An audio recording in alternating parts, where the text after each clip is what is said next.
Capítulo 42. Que escapou a Aristóteles. Outra coisa que também me parece metafísica é isto: dá-se movimento a uma bola, por exemplo, rola esta, encontra outra bola, transmite-lhe o impulso, e eis a segunda bola a rolar como a primeira rolou.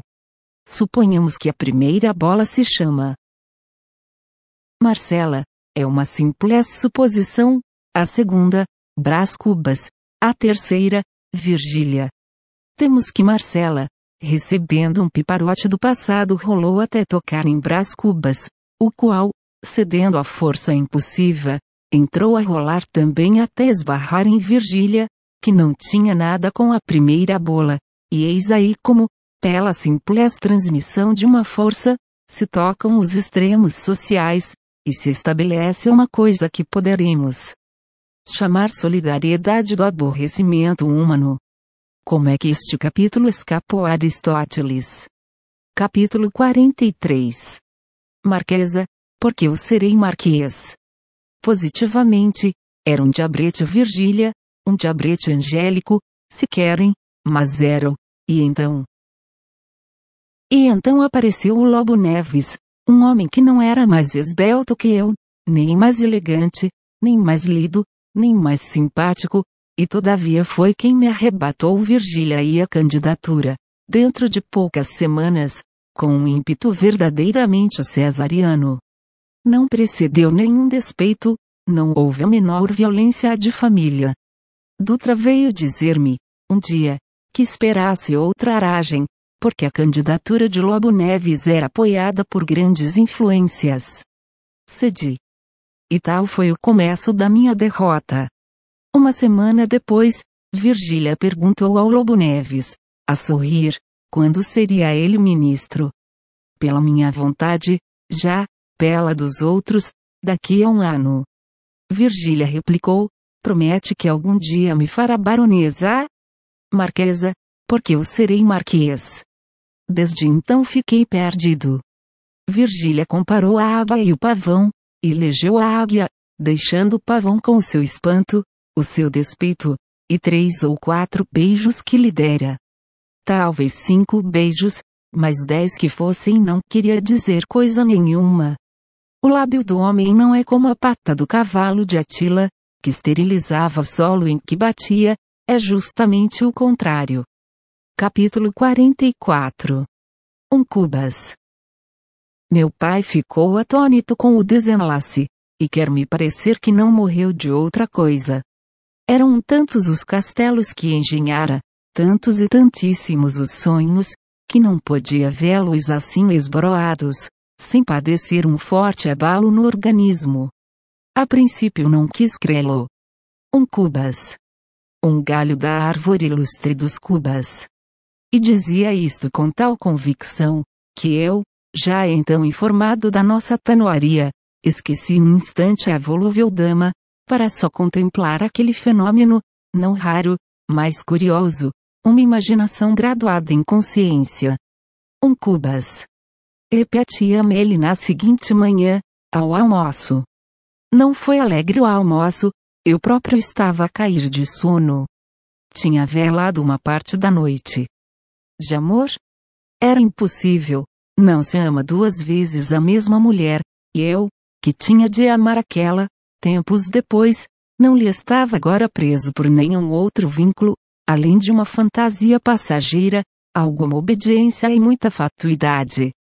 E isto basta explicar a Virgília, era despeito, um despeitozinho agudo como ponta de alfinete, o qual se desfez, com charutos, murros, leituras truncadas, até romper a aurora, a mais tranquila das auroras. Mas eu era moço, tinha o remédio em mim mesmo. Meu pai é que não pode suportar facilmente a pancada. Pensando bem, pode ser que não morresse precisamente do desastre, mas que o desastre lhe complicou as últimas dores, é positivo. Morreu daí a 4 meses.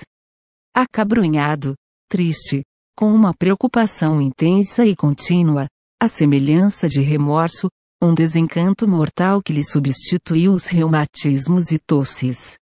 Teve ainda uma meia hora de alegria, foi quando um dos ministros o visitou.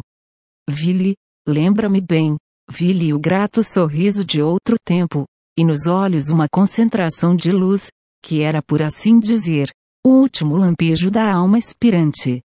Mas a tristeza tomou logo, a tristeza de morrer sem me ver posto em algum lugar alto, como aliás me cabia. Cubas. Morreu alguns dias depois da visita do ministro, uma manhã de maio, entre os dois filhos, Sabina e eu, e mais o tio Ildefonso e meu cunhado. Morreu sem lhe poder valer a ciência dos médicos. Nem o nosso amor, nem os cuidados, que foram muitos, nem coisa nenhuma, tinha de morrer, morreu. Cubas. Capítulo 45. Notas. Soluços, lágrimas, casa armada, veludo preto nos portais, um homem que veio vestir o cadáver, outro que tomou a medida do caixão, essa, tocheiros, convites, convida dos que entravam.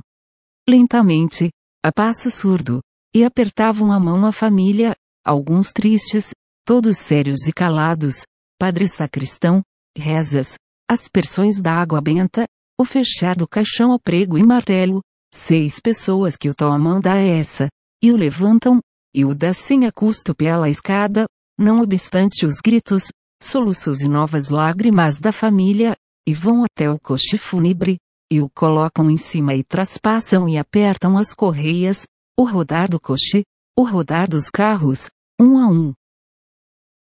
Isto que parece um simples inventário, eram notas que eu havia tomado para um capítulo extremamente suculento, em que provava que a Terra deve continuar a girar em volta do Sol, porquanto, a natureza não inventou a morte, senão com o fim de dar vida a algumas indústrias armadores, segeiros, empresas funerárias, tipografias, e outras que ela sagazmente previu.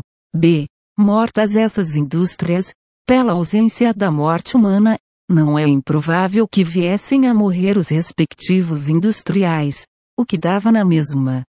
Mas tudo isto são apenas notas de um capítulo que não escrevo. Capítulo 46. A herança. Veja-nos agora o leitor, 8 dias depois da morte de meu pai, minha irmã sentada num sofá, pouco adiante, o Cotrim, de pé. Encostado a um consolo, com os braços cruzados e a morder o bigode, eu a passear de um lado para outro, com os olhos no chão. Luto pesado. Profundo silêncio. Mas afinal, disse Cotrim, esta casa pouco mais pode valer de 30 contos, demos que valha 35. Vale 50, ponderei, a Sabina sabe que custou 58. Podia custar até 60, tomou Cotrim, mas não se segue que os valesse, e menos ainda que os valha hoje. Você sabe que as casas, aqui há anos, baixaram muito. Olhe, se esta vale os 50 contos, quantos não vale? A que você deseja para si, a do campo. Não fale nisso. Uma casa velha. Velha! Exclamou Sabina, levantando as mãos ao teto. Parece-lhe nova, aposto. Ora, mano, deixe-se dessas coisas, disse Sabina, erguendo-se do sofá. Podemos arranjar tudo em boa amizade, e com lisura. Por exemplo, o Cotrim não aceita os pretos, quer só o boleiro de papai e o Paulo. O boleiro não, acudi eu, fico com a Sege e não hei de ir comparar outro. Bem, fico com o Paulo e o Prudêncio. O Prudêncio está livre. Livre? Há 2 anos. Livre? Como seu pai arranjava estas coisas cá por casa, sem dar parte a ninguém. Está direito. Quanto à prata. Creio que não a libertou a prata?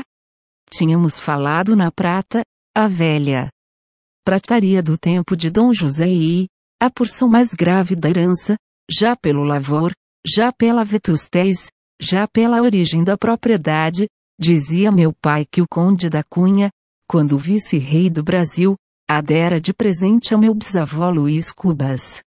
Quanto à prata, continuou o Cotrim, eu não faria questão nenhuma, se não fosse o desejo que sua irmã tem de ficar com ela, e acho-lhe razão.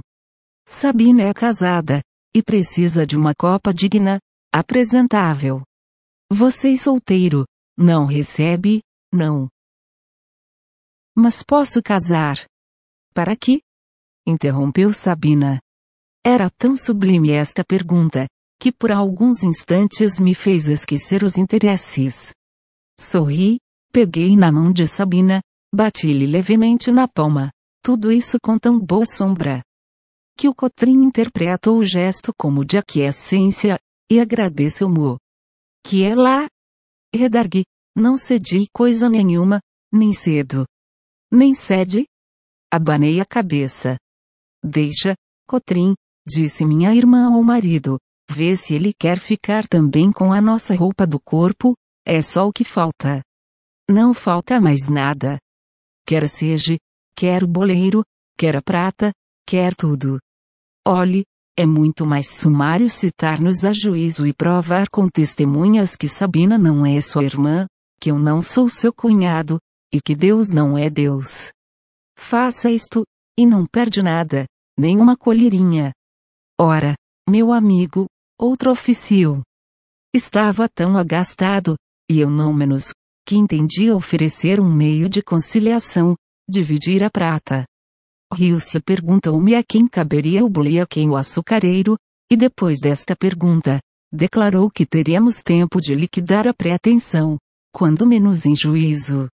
Entretanto, Sabina fora até a janela que dava para a chácara, e depois de um instante, voltou, e propôs ceder o Paulo e outro preto, com a condição de ficar com a prata. Eu ia dizer que não me convinha, mas o Cotrim adiantou-se e disse a mesma coisa. Isso nunca. Não façam esmolas, disse ele. Jantamos tristes. Meu tio cônego apareceu sobremesa, e ainda presenciou uma pequena altercação. Meus filhos, disse ele, lembrem-se que meu irmão deixou um pão bem grande para ser repartido por todos. Mas o Cotrim, creio. A questão, porém, não é de pão, é de manteiga. Pão seco é que eu não engulo. Fizeram-se finalmente as partilhas, mas nós estávamos brigados. E digo-lhes, que ainda assim, custou-me muito a brigar com Sabina. Éramos tão amigos. Jogos pueris, fúrias de crianças, risos e tristezas da idade adulta, dividimos muita vez esse pão da alegria e da miséria, irmãmente, como bons irmãos que éramos. Mas estávamos brigados. Tal qual a beleza de Marcela, que se esvaiu com as bexigas. Capítulo 47. O recluso. Marcela, Sabina, Virgília. Aí estou eu a fundir todos os contrastes, como se esses nomes e pessoas não fossem mais do que modos de ser da minha afeição anterior. Pena de maus costumes, ata uma gravata ao teu estilo, veste-lhe um colete menos sórdido, e depois sim, depois vem comigo, entra nessa casa, estira-te nessa rede que me embalou a melhor parte dos anos que decorreram desde o inventário de meu pai até 1842. Vem, se te cheirar algum aroma de toucador, não cuides que o mandei derramar para meu regalo, é um vestígio da N ou da Z ou do que todas essas letras maiúsculas embalaram aí a sua elegante abjeção. Mas, se além do aroma, quiseres outra coisa, fica-te com o desejo, porque eu não guardei retratos, nem cartas, nem memórias, a mesma comoção esvaiu-se, só me ficaram as letras iniciais. Vivi meio recluso, indo de longe em longe a algum baile, ou teatro, ou palestra, mas a maior parte do tempo passeia comigo mesmo. Vivia, deixava-me ir ao curso e recurso dos sucessos e dos dias, ora buliçoso, ora apático, entre a ambição e o desânimo. Escrevia política e fazia literatura. mandava artigos e versos para as folhas públicas e cheguei a alcançar certa reputação de polemista e de poeta.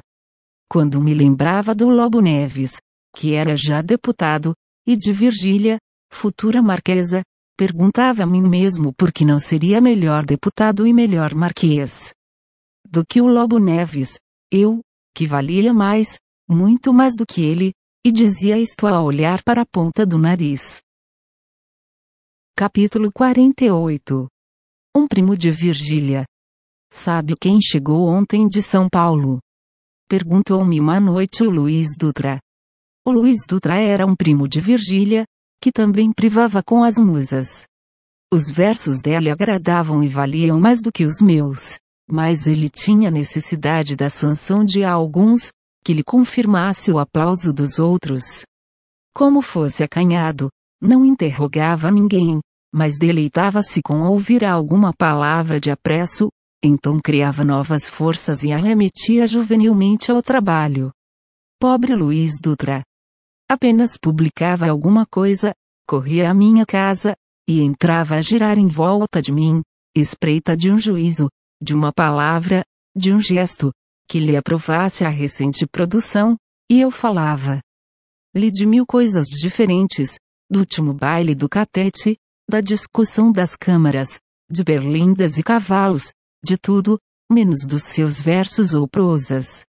Ele respondia-me, a princípio com animação, depois mais frouxo, torcia a rédea da conversa para o assunto dele, abria um livro, perguntava-me se tinha algum trabalho novo, e eu dizia-lhe que sim ou que não, mas torcia a rédea para o outro lado, e lá ia ele atrás de mim, até que empacava de todo e sala triste.